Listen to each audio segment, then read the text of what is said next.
project, and he's going to be talking about work that he's done on a pacemaker simulator, both the coding and using the board, and learning all about pacemakers and how the heart works and things like that.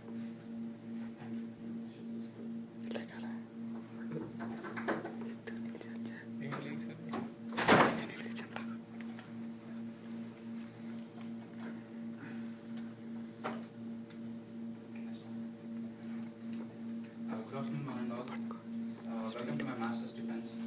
Today I would like to speak about a topic, understanding and implementing different modes of the pacemaker.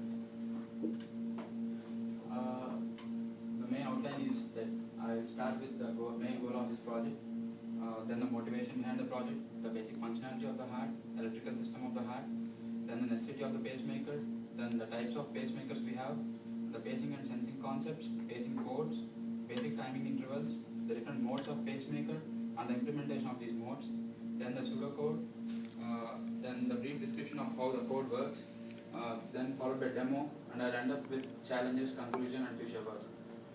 The main goal of this project is to understand the necessity of pacemaker, its various operating modes, and simulate them using the pacemaker board, PT2 debugger and NI USB.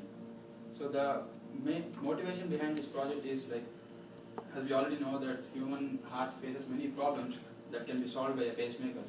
So the primary function of a typical pacemaker is to sense a person's heartbeat. So there are different modes in which a pacemaker can operate.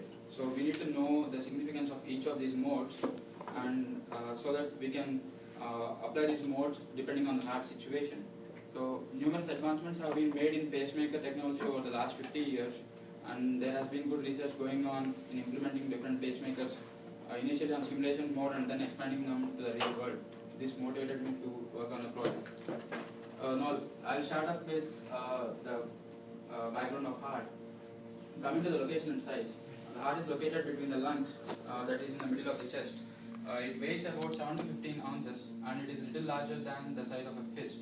It resembles the shape of an upside down pear, and it is covered by pericardium. Let us see the heart structure. Coming to the chambers of the heart, it has, as we know, that it has 2 atria and 2 ventricles. The 2 atria receive the blood into the heart, and 2 ventricles push the blood out of the heart. I will briefly explain like what all these chambers and what all these valves and all the arteries and veins work. How do they work? Initially, all the deoxygenated blood from all the parts of the body is collected by the superior vena cava and the inferior vena cava, and they are brought to the right atrium. So as soon as the blood reaches the right atrium contracts and the blood is sent to the right ventricle. From the right ventricle contracts and sends the blood to the left pulmonary artery and right pulmonary artery to lungs. So in the lungs, the blood gets purified and it is brought back to the left atrium through the pulmonary veins. And from the when the left atrium contracts, the blood is pushed to the left ventricle, and from the left ventricle contracts, it is pushed to the rest of the body. So this cycle repeats all the time, and these chambers are separated by a muscle wall called the septum. So let us see the valves which are involved in this. The tricuspid valve, which separates the right atrium and right ventricle. The specialty of these valves is that they prevent the black flow of blood. They permit the blood flow only in one direction. So we don't have a chance of blood again going from right ventricle to right atrium. Similarly, the pulmonary valve, which separates the right ventricle from the pulmonary artery, the mitral valve, which separates the left atrium and the left ventricle, and the aortic valve separates the left ventricle from the aorta. Now, this is the functionality as how all these blood vessels and the chambers work. Then coming on to the electrical system of the heart. The heart electrical system comprises of 3 main nodes, mainly the SA node, the AV node, and the Purkinje system. SA node is known as the heart's natural pacemaker. It is located in the upper chamber of the heart. SA node normally produces 60 to 100 electrical signals per minute. This is what we call our heart rate.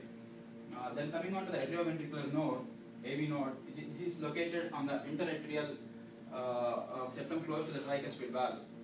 So the His-Purkinje system still have subdivisions, like a bundle of His. The bundle of His is here, and then the left and right bundle branches. So how this electrical system helps the heart to circulate the blood throughout the body? That's the question here.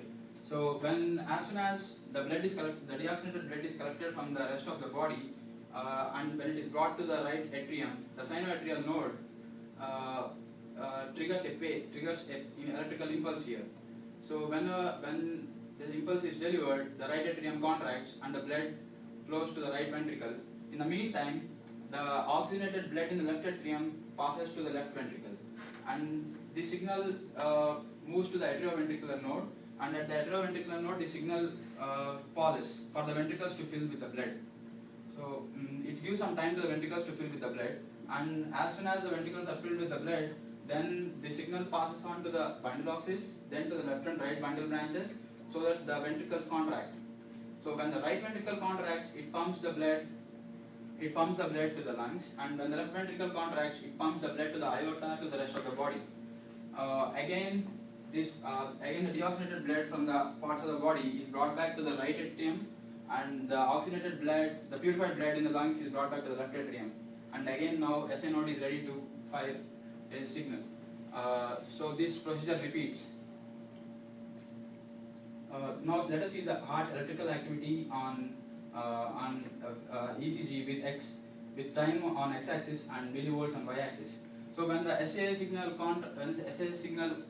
node produces a signal, the atria contract, and this is shown as a P wave on the ECG.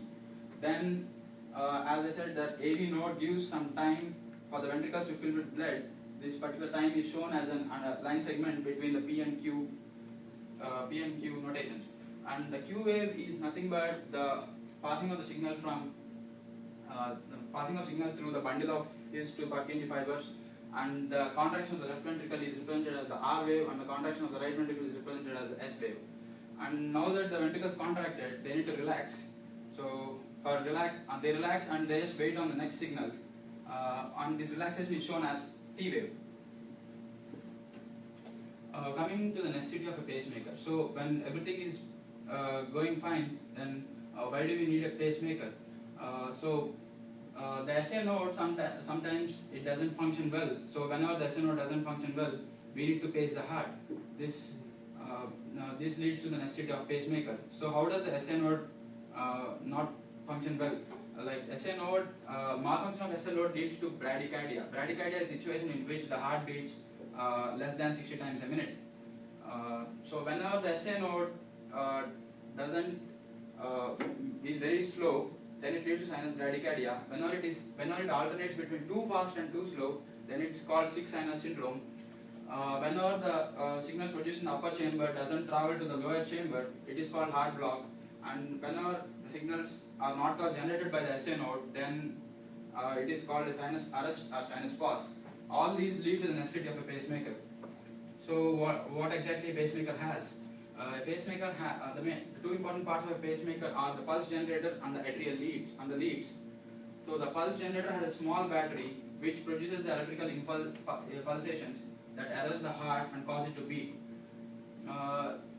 These leads go into the heart chambers, and they are connected to the heart's chambers.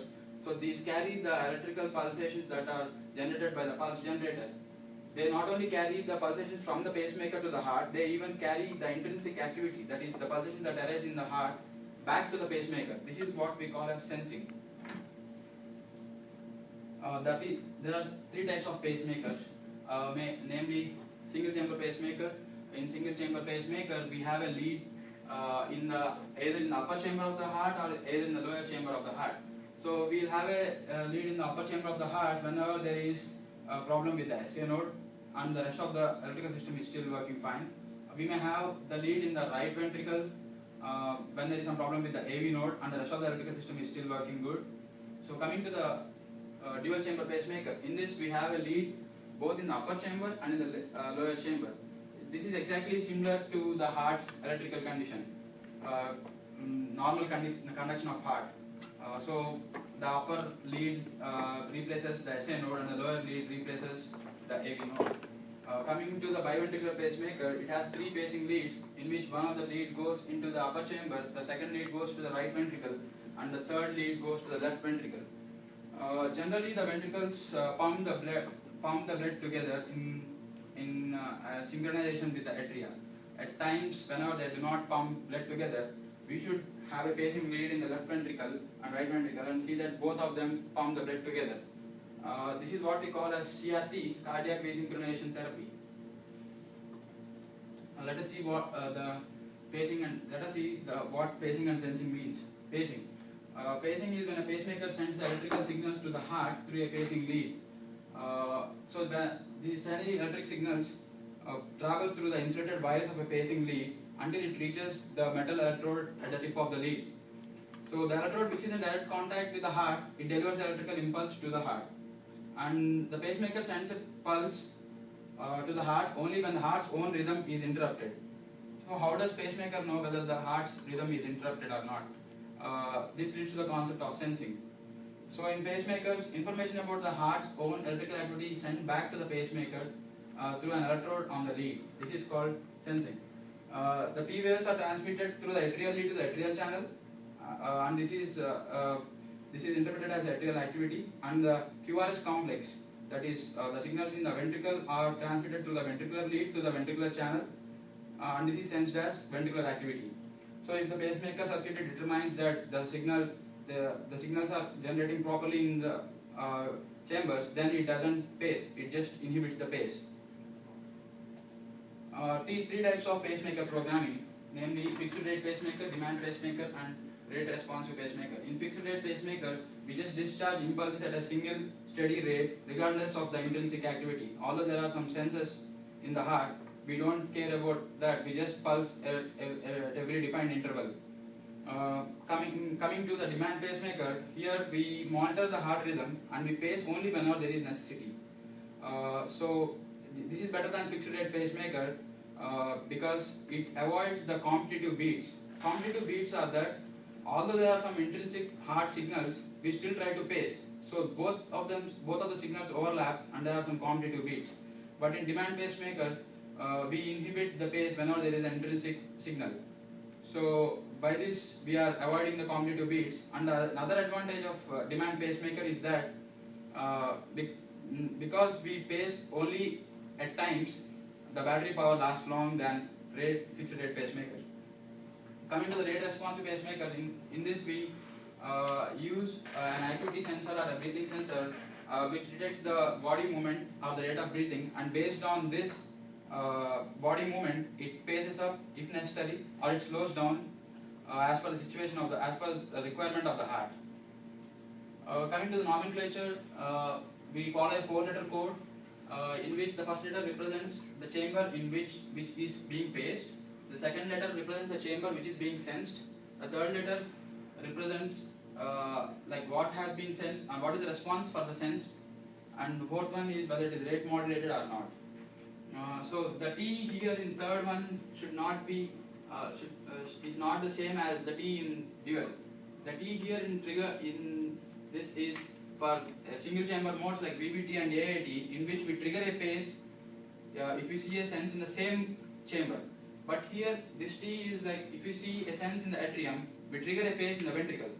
So this is for dual chamber pacemakers and this is for single chamber like VBT and AAT. This is for DDD and DDR or any dual chamber pacemaker.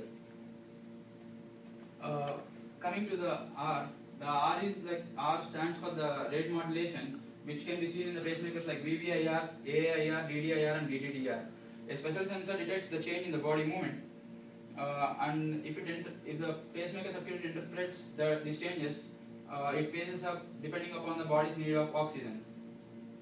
So the basic timing intervals are, this is the conversion formula to convert an interval to rate and a rate to interval. So if we say there is 60 beats, pacemaker rate is 60 beats per minute, we say there is an interval of 1000 milliseconds. Coming to the lower rate interval, it is the window of time in which there should be a heartbeat. So a LR interval started with the ventricular pace, and by the end of it we need to give another pace in the ventricle. So there should be a heartbeat within this defined LR interval. Coming to the AV interval. AV interval is the interval between an atrial paced or sensed event and the delivery of a ventricular stimulus. So this is the time period of an AV interval. SAVI is sensed AV interval which starts with the atrial sense. PAVI is a paced AV interval which starts with the atrial pace. atrial escape interval. This is the time period from a ventricular event to an atrial pace. It can be obtained by subtracting AVI minus LR interval. Ventricular refractory period. This is the time interval in which all the signals in the ventricle are not sensed. So during this ventricular refractory period time, the sensing circuit is off, and in the remaining time it is on. Coming to the atrial refractory period, it is just similar to the ventricular refractory period, but all the signals in the atrium are not sensed. Moving on to the post-ventricular atrial refractory period, it is the time interval following a ventricular event in which all the signals in the atrium are not sensed. And the post-atrial ventricular blanking period is it starts with an atrial event, and all the signals in the ventricle are not sensed. Moving on to the total atrial refractory period, AVI and PVAR together form the total atrial refractory period.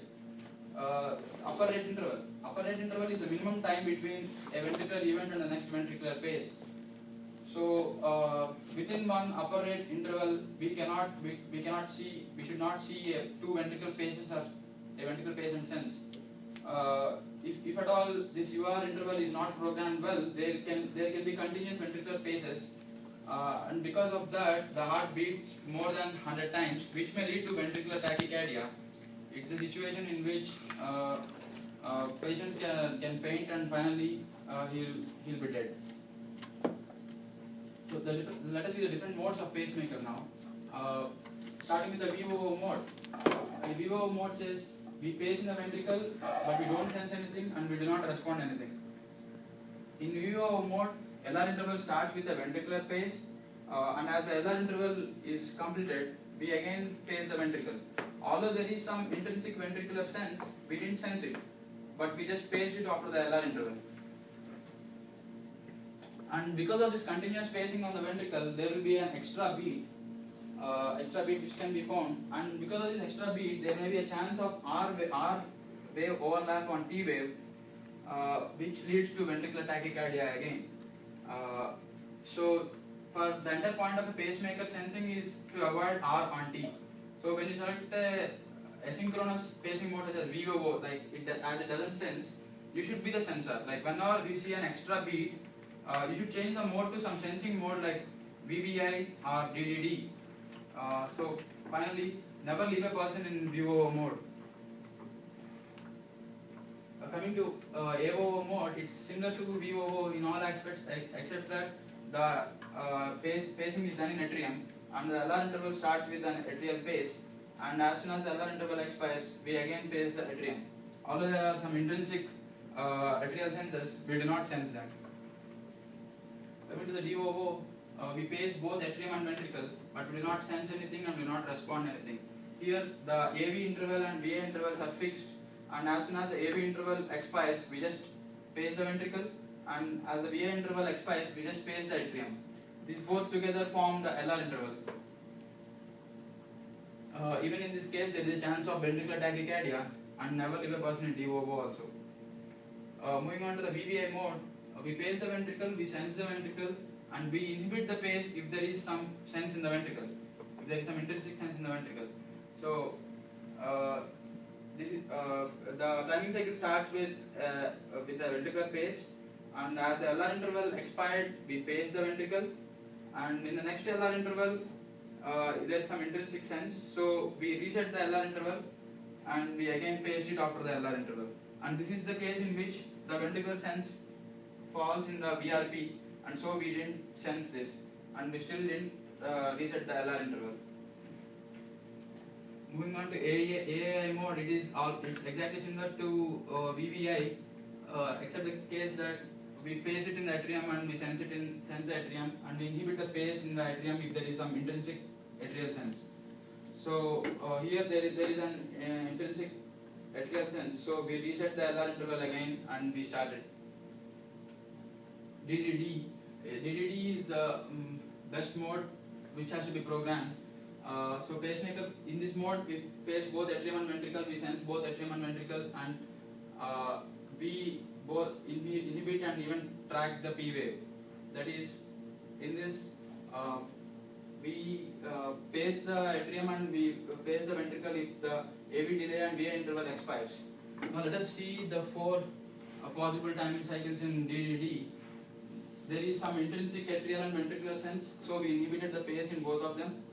There is an atrial sense, so P-wave tracking comes here. So P-wave tracking is when there is some atrial sense in the atrium, after the sense AV interval we need to pace the ventricle. This is what we call as P-wave tracking. And moving on to the third one, there is an atrial pace and there is a ventricular sense, so we again inhibited the ventricular pace. And here there is no atrial sense and ventricular sense, so after the defined intervals we just pace them. This is similar to DOO mode. Moving on to DVI, in DVI mode we pace both atrium and ventricle, but sense the electrical activity only in ventricle, and inhibit spacing in the if there is some intrinsic activity in the ventricle. That is, let us see these 5 timing cycles. Here there is an atrial pace and ventricular pace.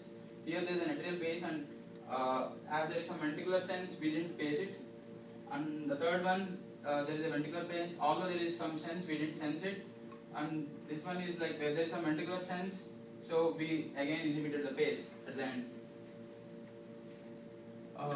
DDI is similar to DDD, except it doesn't have P-wave tracking. That is, all the 4 possible timing cycles are here we just had we didn't have any senses in both atrium and ventricle, so we paced it.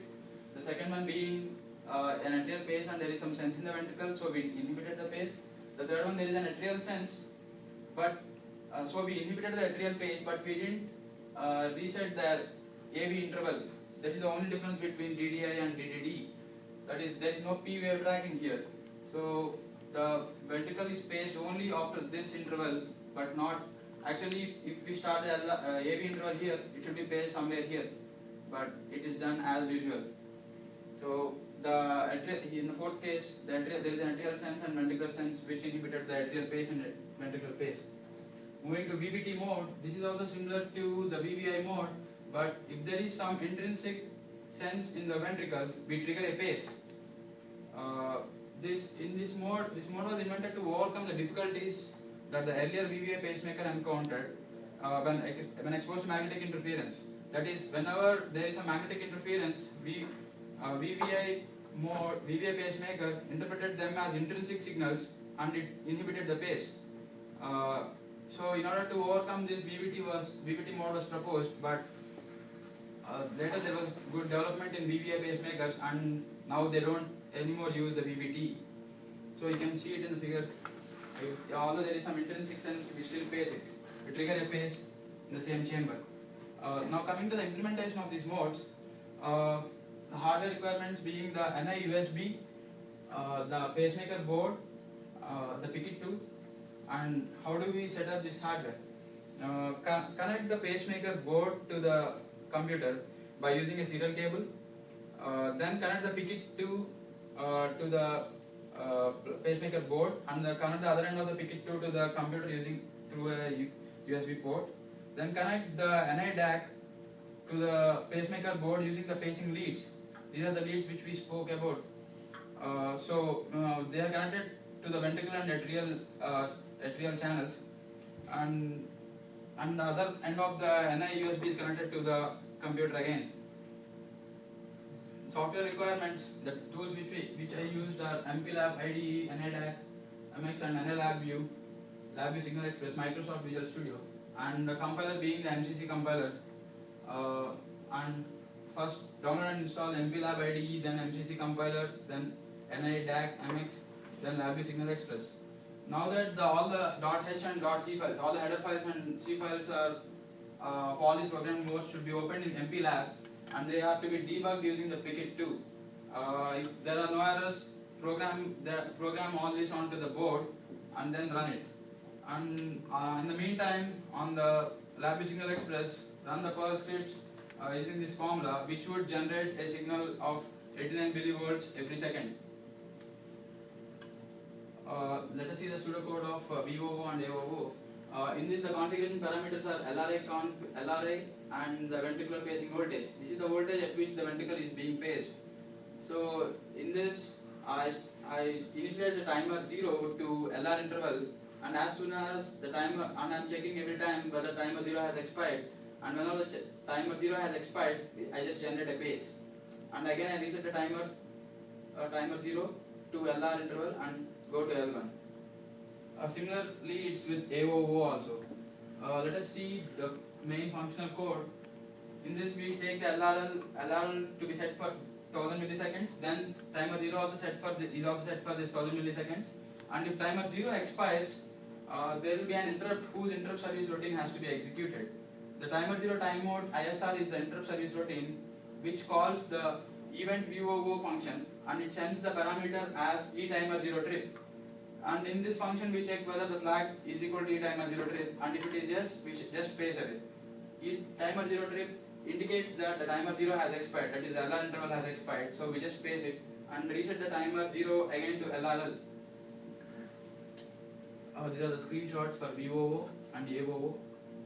Moving on to the pseudocode of VBI. Here I take 4 parameters: the LRL, the ventricular voltage sensitivity. This is a sensitivity which has to be any signal beyond this sensitivity is not to be accepted. So any voltage that crosses this sensitivity is only accepted as a ventricular sense. Ventricular pacing voltage is a voltage at which we pace the ventricle, and VRP is ventricular refractory period. So we start the timer 0, we set the timer 0 to LR interval, and in the meantime, during this timer 0, we check whether the timer 0 has expired. If it has expired, we just generate a pace and reset the timer again. Or else we check the ventricular sense, which is it less than V sensitivity. If it is less than that, we just return. If it is greater than V sensitivity, but if it falls in the VRP, we again return. If it is greater than V sensitivity, but if it falls out of VRP, then we accept it and reset the timer again to LR interval and go to L1. The main functional code in this is VRP is set for 500 milliseconds and LR interval is set for 1000 milliseconds. Then QRSO is a variable which gets the time at which the interrupt has occurred. So if the flags detect the ventricle signal, but still the time at which the signal occurred is less than ventricular refractory period, we still return it. And if it is out of ventricular refractory period, we accept the sense and we set the timer to LR interval, or else if the timer has expired, we just pace it and again reset the LR interval. This is screenshots of VVI, and VVT is same to is similar to VVI, except that if there is some if there is sense out of VRP, we still generate a pace. We just still trigger a pace and again reset the timer. Now let us see the demo.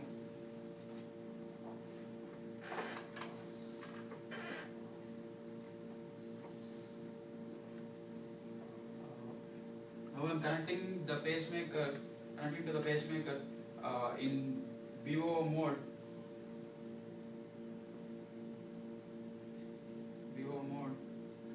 As I said, in VO mode, we just pace it at every second. We do not sense anything in that. So we just pace it for every second. And now I'm trying to give some intrinsic activity by generating a signal of 89 millivolts every second.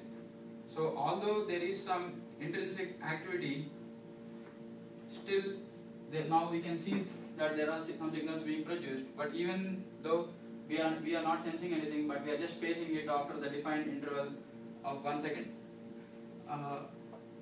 Then moving on to the AOO, it is similar to VVI, but VOO, but the pacing is done in the atrium. And then moving on to the VVI,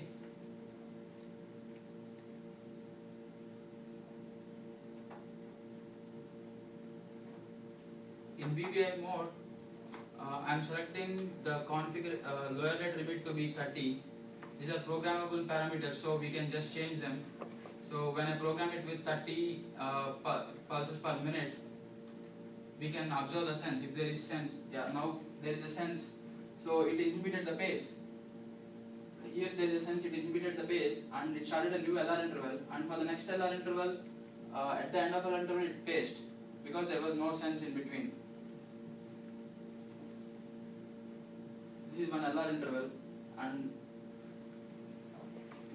there is a sense again at the end.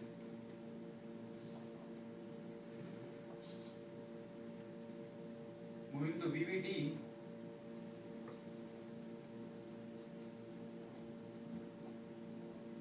in VVT, if at all there is a sense, there is a pace again. The S and P are being overlapped, but actually if there is a sense, there will be a pace, there will be triggering a pace at this point. And again a new LRI starts from there.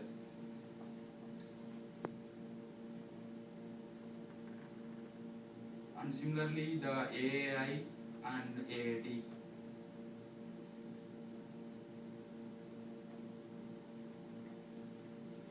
So you might want to jump over to the signal express output. Oh. Explain the difference in the signal.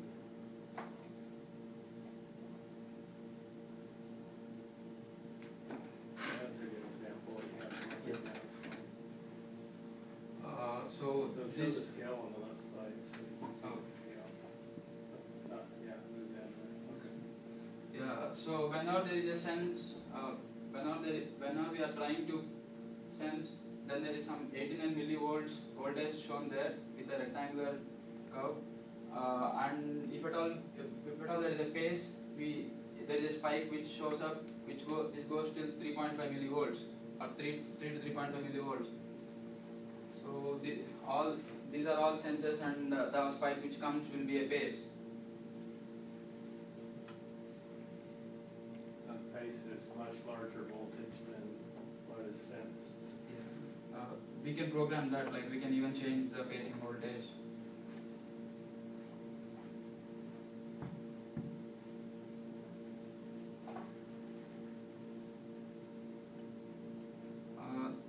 The challenges are like to set up the hardware and all. Like I always had problem with this serial cable throughout the project.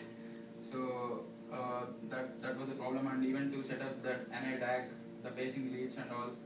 And I had to go through the tutorials of MPLAB IDE, PIC2, and I studied about the actional and timer interrupts that occur in PIC18, what all the timers it has, the timer 0, timer 1 and timer 2, and how they work, and the interrupt service routine, how they have to be written. And it was understanding and analyzing the various timing cycles was a tough task for me, and the differentiating between the timing cycles was also tough. And to acquire and generate signals from this NI DAC was also tough. Dr. Nielsen helped me during this. And I would like to conclude saying that in this way the different modes of pacemaker can be simulated using pacemaker board and NI USB data acquisition device. And the senses and paces which we observed can also be noted down for a reference in the future. And this helps us to understand the previous activity of patient's heart, and based on this history, by retrieving the history of the pacemaker, we can understand which pacing mode exactly suits the patient, and we can give him such a pacemaker. Coming to the future work, the remaining modes such as VAT, VDD, DVI, DDI, DDIR and VVIR can also be programmed in the same way. The time graph of all these modes should also be clearly analyzed, and the pros and cons should be noted. For all these programming modes, they are done in simulation, so this can be extended to the real time by performing various tests. And the GUI should still be developed in such a way that it alarms whenever there is some emergency and requires a clinician to attend. In the meantime, this should understand the situation of the heart, and it should transfer its mode again to the default safe mode like VVI or some DDD. I would like to thank Dr. John Hadley, my major professor, for giving me this opportunity to work on the project. And I would like to thank Dr. Mitchell Nielsen and Dr. Robbie, who accepted to serve on my committee. I would like to mention special thanks to Brian Larson, who helped me in understanding the various modes of pacemaker, and thanks to Computing and Information Sciences Department, God, family, and friends. Questions?